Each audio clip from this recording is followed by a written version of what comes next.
Welcome to the Slop Farm. Enjoy the video. In this video, I will explain how to use a sliding fifth wheel hitch. This specialized hitch allows the trailer's pivot point to move forward or backward in your truck bed. It is primarily designed for short bed pickup trucks, typically those with beds shorter than 8 feet, to prevent the trailer from contacting the cab during tight turns.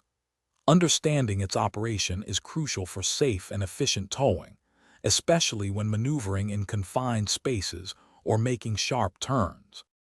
Knowing when to engage your sliding hitch is key for safe towing.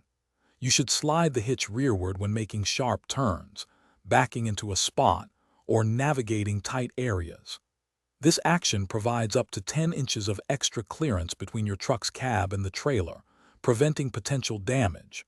For highway driving or straight-line travel, slide the hitch forward to center the trailer's weight over your truck's rear axle, improving stability and handling. Operating the slide mechanism is straightforward. First, ensure your truck and trailer are on level ground and engage your truck's parking brake. Next, locate and pull the release handle, which disengages the locking pins. With the pins disengaged, slowly move your truck forward or backward at a very low speed, allowing the hitch to slide into the desired position. Always confirm the locking pins have fully re-engaged before resuming travel to ensure safety. For optimal safety, always double-check your cab-to-trailer clearance before making any turns, especially sharp ones. Regular maintenance is also vital.